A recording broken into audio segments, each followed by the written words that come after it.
Hello! The goal of this video is to provide a general overview of rapid borrowing. The information in this video is for any Rapid library, whether you are using the Rapid webpage for placing borrowing requests, or you are sending requests to Rapid from another ILL management platform. When we consider participating in the Rapid system as a borrowing library, there are several key ideas to understand and to incorporate in your resource sharing approach. To make the most out of your Rapid membership, you should try to push the system as much as possible.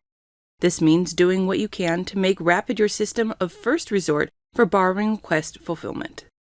If you are placing your requests from an outside ILL management system, you will have an option to set an automated workflow to send your request to Rapid without staff management. This should reduce staff time needed to process incoming requests.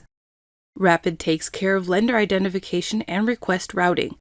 The system load levels requests between libraries and routes requests using time zone awareness to move requests to lenders that are in the best position to fill requests faster. The overall system turnaround time and fill rate are excellent due to the efficiencies of the processes and the service commitment by community members. You should see most of your requests filled in well under 24 hours with a high fill rate, typically over 90%. The system is delivery platform agnostic. The unique RapidX service functions as an intermediary between libraries using different delivery services, and allows you as a borrower to receive all of your borrowing requests through one delivery method. Most systems that interact with Rapid can set up automated delivery to the end user. And finally, all Rapid requests between libraries are reciprocal, so you won't receive an invoice or IFM fee for any Rapid request filled by a partner library. Let's spend a few minutes reviewing what is needed to send a request to Rapid. I'm going to send a request to Rapid using the Rapid webpage, but the concepts here also apply to other ILL systems that interact with Rapid. I've completed the form for placing an article request into the Rapid system. We have a journal title, article title, volume, year, and page numbers. I've also added an ISSN. Rapid matches borrowing requests to potential lenders using a couple pieces of information. The first is standard number. For an article request, you will need to add either an ISSN or an OCLC standard number. It's fine to have both. Rapid will cross-match the ISSN you provide with your request, so it doesn't matter if you include a print ISSN or an electronic eISSN. Rapid makes sure we find all potential lenders for your requests, regardless if the lender can lend the title in print or electronic format. Rapid also matches using the request volume and year. It will first try to match using the volume-year combination, since that match is more specific.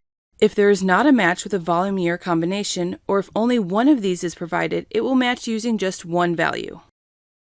For book chapter requests, the process is similar, except Rapid will match using either the ISBN or the OCLC number.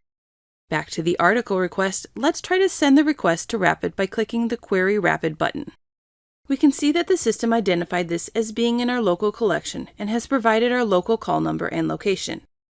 From here, we can send the request back to our patron or manage it through a local document delivery, whatever our local policy is. One important thing to note here is that Rapid will always provide you with a workflow to push your request into Rapid, even if your holdings say that you own the material. If your material is not on shelf or otherwise not available to provide to your patron, feel free to override the local holdings match to send the request to Rapid. This process is different depending on the system you are using. Here on the Rapid New Request page, we can override the local request match by clicking the Override Local Holding button.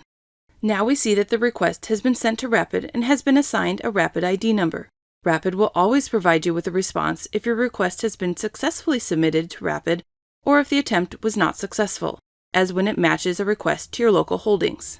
Finally, whatever system you are using to send your borrowing request to Rapid, it is important to remember to reach out to the Rapid team if you run into any issues or have any questions. We want to make sure that you are using Rapid successfully and you feel confident that the system is meeting your needs.